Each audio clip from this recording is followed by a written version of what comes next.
പുകയിലയും തേയിലയും നമ്മളിലേക്ക് അടിച്ചേൽപ്പിക്കാൻ വേണ്ടി നമ്മളിൽ നിന്നും വെട്ടിമാറ്റിയ രണ്ട് ഉൽപ്പന്നങ്ങളാണ് ഓപ്പിയവും കനാബിസും അഥവാ കഞ്ചാവും. കഞ്ചാവിൻ്റെ പൂവോടുകൂടി വരുന്ന ഭാഗങ്ങൾക്ക് മാത്രമേ സൈക്കോട്രോപിക് സബ്സ്റ്റൻസ് അല്ലെങ്കിൽ ഈ NDPS ആക്ട് വരുള്ളൂ. നമ്മൾ ഉപയോഗിക്കുന്നത് ആയുഷ് സർക്കാർ തരുന്ന ഇലയാണ്. കേരളത്തിൽ വിൽക്കാൻ നമ്മൾ മെഡിക്കൽ പ്രിസ്ക്രിപ്ഷൻ, അതായത് പിന്നെ ഷെഡ്യൂൾഡ് E1 മെഡിസിനിലാണ് ഇത് ഇന്നും കിടക്കുന്നത്. നേരെ മറിച്ച് നമ്മുടെ കമ്പനി ഉത്തരേന്ത്യയിലാണ്. ഉത്തരേന്ത്യയിൽ നമ്മൾ ഓൺലൈനിൽ വിൽക്കുന്നതിന് ഇതൊന്നും ബാധകമല്ല. പക്ഷെ കഞ്ചാവ് കുരു വാങ്ങിയിട്ട് അതുകൊണ്ട് കുഴിച്ചിട്ട് കിളിച്ചു കഴിഞ്ഞാൽ കേരളത്തിൽ നിങ്ങൾ അകത്താവും. നമസ്തേ, ഞാൻ രാജനന്ദിനി. ഇന്ന് ഒരു പ്രത്യേക വ്യക്തിത്വത്തിനെ പരിചയപ്പെടുത്താനാണ് ഞാനിവിടെ വന്നത്. ഇദ്ദേഹം കേരളത്തിലെ ആദ്യത്തെ കന്നാബിസ് പ്രൊഡക്ട്സിനെ വിപണിയിലെത്തിക്കാൻ ലൈസൻസ് കിട്ടിയ ആദ്യത്തെ വ്യക്തിയാണ്. ഇദ്ദേഹം പറയുന്നത് നമുക്കൊന്ന് കേൾക്കാം. ഈ കന്നാബിസും ഇപ്പോൾ ഓപ്പറേഷൻ തൂഫാൻ രണ്ടും തമ്മിലുള്ള കൊളാബറേഷൻ നമുക്കൊന്ന് ഇദ്ദേഹത്തിൻ്റെ അടുത്ത് നിന്ന് തന്നെ മനസ്സിലാക്കാം. നമസ്തേ. ഞാൻ ആദ്യമായിട്ട് തന്നെ തൂഫാൻ എന്നുള്ള ഓപ്പറേഷനെ അങ്ങേയറ്റം ശ്ലാഘിക്കുകയും അഭിനന്ദിക്കുകയും ചെയ്യുന്നു.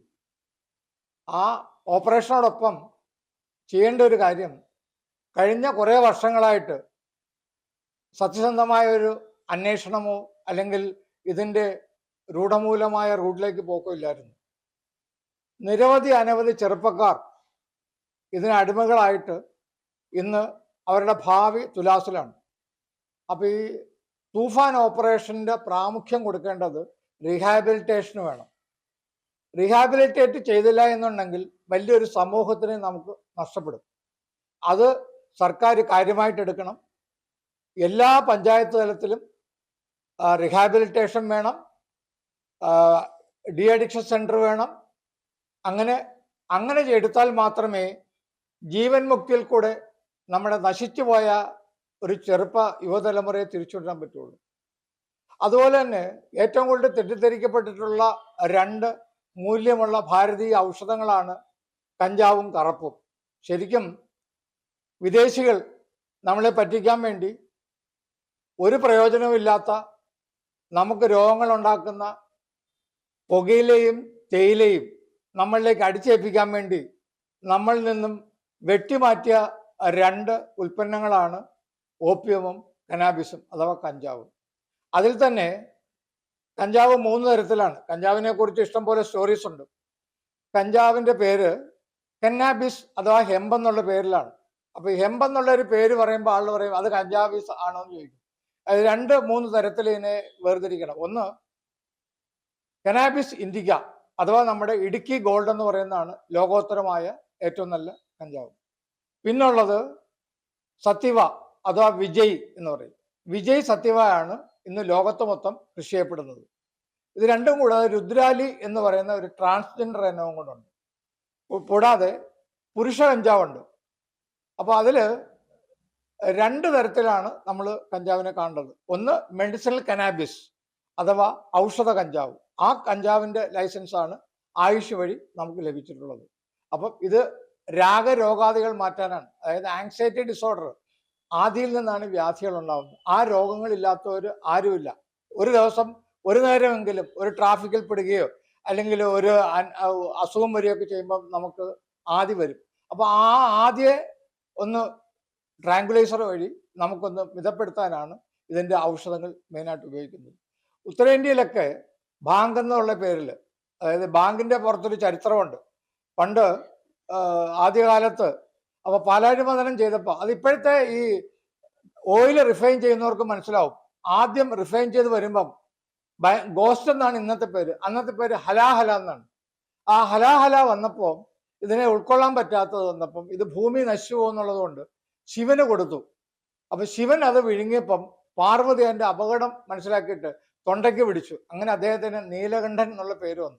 പക്ഷെ ആ ചൂട് താങ്ങാൻ പറ്റാത്ത കാരണം എന്താണ് ഇതിന് മറുമാർഗം എന്ന് അന്വേഷിച്ചപ്പോൾ ബാങ്ക് അന്നത്തെ പാലിൽ, കാമധേനുവിൻ്റെ പാലിലാണെന്ന് തോന്നുന്നു, കലക്കി കൊടുത്തു, അദ്ദേഹത്തിനെ ശാന്തനാക്കി എന്നാണ് പറയുന്നത്. എന്തായാലും വർഷങ്ങൾ ഇത്ര കഴിഞ്ഞിട്ടും ഇന്നും ഇതിനെ അറിയപ്പെടുന്നത് ശിവമൂലി എന്നാണ്. ഞാൻ പറയുന്നത് ഷോർട്ട് കട്ട് നോക്കി ഒരു സാധനവും പോയിക്കാതിരിക്കുക. സിഗരറ്റ് ആയാലും കഞ്ചാവായാലും ഒന്നും. അതിന് പകരം ഔഷധ കഞ്ചാവ് നിങ്ങൾ സേവിക്കുകയാണെങ്കിൽ നിങ്ങൾക്ക് മാനസിക ആരോഗ്യം, ശാരീരികമായിട്ടുള്ള ആരോഗ്യം നിലനിർത്താൻ പറ്റും. ഒരു ഡോക്ടറെ പ്രിസ്ക്രിപ്ഷനോടുകൂടി ചെയ്യാം. ബാങ്ക് ഉത്തരേന്ത്യയിലൊക്കെ എല്ലാ വീടുകളിലും ആബാലവൃദ്ധ ജനങ്ങളും ചേർന്ന് വിശേഷാവസരങ്ങളിലും കല്യാണാവസരത്തിനുമൊക്കെ ഇത് ഒന്നുകിൽ ഐസ്ക്രീമിൽ ഇത് കഴിക്കുമ്പോഴുള്ള ഗുണം, ഇതിനകത്ത് ജെലാറ്റിൻ ഉണ്ട്. അപ്പോൾ ജെലാറ്റിൻ എന്ന് പറഞ്ഞാൽ കൊലാജിനാണ്. അപ്പോൾ ജെലാറ്റിനും കൊലാജിനും കൂടെ ചേരുമ്പോൾ നമുക്ക് ഉണ്ടാവുന്ന കൊലാജിൻ ലോസ്, അതായത് മുട്ടുവേദന, ജോയിന്റ് പെയിൻ ഒക്കെ ഇല്ലാണ്ട് വരും. അതുകൂടാണ്ട് തന്നെ ഇതിന് നമുക്ക് ഇതിൻ്റെ ഒരു ഭാഗം എടുത്തിട്ട് അവിടെ ഇതിൻ്റെ ഇല അരച്ചിട്ടാണ് ബാങ്കാക്കിയാണ് ശിവക്ഷേത്രങ്ങളിലും മറ്റും അർച്ചിക്കുന്നതും പ്രസാദമായിട്ട് കൊടുക്കുന്നതും. ഇവിടെ നമുക്ക് അതുപോലെ തന്നെ ഇറച്ചിക്കറിയിൽ ഉപയോഗിക്കണമെന്നുണ്ടെങ്കിൽ ഇത് 2-3 സ്പൂൺ എടുത്തിട്ട് നെയ്യിൽ ഉരുക്കിയതിന് ശേഷം അത് ആ ഇറച്ചിക്കറി വാങ്ങാറാകുമ്പം അതിലിട്ട് കഴിഞ്ഞാൽ എല്ലാവർക്കും കഴിക്കാൻ നല്ല സ്വാദിഷ്ടമായിരിക്കും. ഒരുവിധ ഈ പറഞ്ഞ കണക്ക് കൊലാജന്റെ അസുഖങ്ങൾ മാറുകയും ചെയ്യും. ഞാനൊരു യാത്രക്കാരിയാണ്, ഇന്ത്യയിലുടനീളം സഞ്ചരിക്കുന്നയാള്. ഹിമാചലിൽ ഒരിക്കൽ പോയപ്പോൾ ഇതുപോലെ ഒരു ഹോം സ്റ്റേയിലാണ് താമസിച്ചത്. അവിടെ നിന്ന് എനിക്ക് ഈ കഞ്ചാവിന്റെ സീഡ്സിന്റെ ചമ്മന്തി തന്നു. നല്ല ടേസ്റ്റാണ്. അപ്പൊ അവര് പറഞ്ഞു സീഡ്സ് ആണെന്ന് പറഞ്ഞു തന്നെ. പറ്റാമോ എന്ന് വെച്ചപ്പോ ഇല്ല, ഇത് ഹൈലി പ്രോട്ടീൻ ആണെന്നാണ് അവർ പറഞ്ഞത്. നല്ല, വേറെ ഒരു പ്രശ്നവുമില്ല. നമുക്ക് ചമ്മന്തി, ഇപ്പൊ നമ്മുടെ ശരീരത്തിൽ പ്രോട്ടീൻ ചെല്ലണമെങ്കിൽ ഇത്തരം വിത്തുകൾ ഉപയോഗിക്കുന്നതിന് കുഴപ്പമില്ല. നമ്മൾക്കത് അറിയില്ലായിരുന്നു. ഞാനിപ്പോ അവിടെ പോയപ്പോഴാണ് എനിക്കത് മനസ്സിലായത്. പണ്ട് നമ്മുടെ ആയുർവേദത്തില് നല്ല സ്ട്രോങ് ആയ മരുന്നുകൾ ഉണ്ടായിരുന്നു. അന്ന് കഞ്ചാവ് ഉപയോഗിച്ചിരുന്നു എന്നാണ് എനിക്ക് മനസ്സിലാക്കാൻ സാധിച്ചത്. കാരണം എൻ്റെ വീടൊരു വൈദ്യ കുടുംബമാണ്. അപ്പൊ അവിടെ മുത്തശ്ശനൊക്കെ ഇത്തരം സാധനങ്ങളും കൂടെ ചേർത്തിട്ടുള്ള മരുന്നുകൾ ഉണ്ടാക്കിയിരുന്നു. പിന്നെ അത് നിരോധിച്ചു. അതിന്റെ പിന്നിൽ നമ്മളുടെ ആയുർവേദത്തെ അതിന്റെ ഇത് കുറയ്ക്കാനല്ല, വീര്യം കുറയ്ക്കാനും രോഗപ്രതിരോധ ശേഷി, നമ്മൾക്കുള്ള പ്രതിരോധ ശേഷി കുറയ്ക്കാനും അതുവഴി രോഗങ്ങൾ കൂടാനും. ഇന്നിപ്പോ ഹോസ്പിറ്റലിൽ നിറയെ ആൾക്കാരാ, തൃശ്ശൂർ പൂരത്തിന്റെ ആൾക്കാരാണോ ഉള്ളത്. അപ്പോ എന്തുകൊണ്ടാണ് ഇങ്ങനെ വന്നതെന്ന് നമ്മൾ ചിന്തിക്കുമ്പോൾ കഞ്ചാവും ഒരു ഇൻഗ്രീഡിയന്റ് ഇല്ലാത്തതിന്റെ കൂടെയല്ലേ? അങ്ങനെ ആയിരിക്കില്ലേ? കഞ്ചാവും കറുപ്പുമായിരുന്നു മെയിനായിട്ട് നമ്മുടെ ആരോഗ്യം നിലനിർത്തിയിരുന്നത്. അത് വിദേശികൾ ഈ നേരത്തെ പറഞ്ഞത് കണക്ക് വളരെയേറെ കഷ്ടപ്പെട്ട് അന്താരാഷ്ട്ര തലത്തിൽ ശ്രമിച്ചിട്ടും 1985 NDPS ആക്ടിൽ കനാബിസ് ഉൾപ്പെടുത്തിയത്. അപ്പോഴും അതിനകത്ത് ഒരു പ്രൊവിഷൻ ഇട്ടിട്ടുണ്ട്, കഞ്ചാവിൻ്റെ പൂവോടുകൂടി വരുന്ന ഭാഗങ്ങൾക്ക് മാത്രമേ സൈക്കോട്രോപിക് സബ്സ്റ്റൻസ് അല്ലെങ്കിൽ ഈ NDPS ആക്ട് വരുള്ളൂ. നമ്മൾ ഉപയോഗിക്കുന്നത് സർക്കാർ തരുന്ന ഇലയാണ്. ഇലയിൽ THC അഥവാ ടെട്രാ ഹൈഡ്രോക്യാനോബിഡോൾ കുറവായതുകൊണ്ട് ഇത് ഔഷധമായിട്ടാണ് നമ്മൾ ഉപയോഗിക്കുന്നത്. അപ്പം പഴയ ആളുകൾ ഇത് ശുദ്ധി ചെയ്യാന്നാണ് അതിന് പറയുന്നത്. പ്യൂരിഫൈ ചെയ്യുന്നതിന് പല മാർഗങ്ങളുണ്ട്.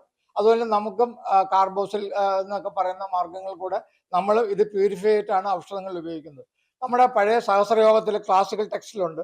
അതിലാണ് നമ്മുടെ മദനകാമേശ്വരി ലേഖ്യം വരുന്നത്. അതുപോലെ തന്നെ 2000 വർഷങ്ങൾക്ക് മുമ്പുള്ള കുജുമാരതന്ത്രം എന്നുള്ള ഗ്രന്ഥമുണ്ട്. അതുപോലെ തന്നെ ഈ ശ്രീലങ്കൻ ഗുരുവിൻ്റെ ഗ്രന്ഥമുണ്ട്. അങ്ങനെ അനേക ഗ്രന്ഥങ്ങൾ വഴിയാണ് ഇത് ഔഷധങ്ങൾ ഉണ്ടാക്കിയിരുന്നത്. പിന്നെ പാരമ്പര്യ വൈദ്യത്തിലും സിദ്ധവൈദ്യത്തിലാണ് കറുപ്പും കഞ്ചാവും അധികം ഉപയോഗിച്ചിരുന്നത്.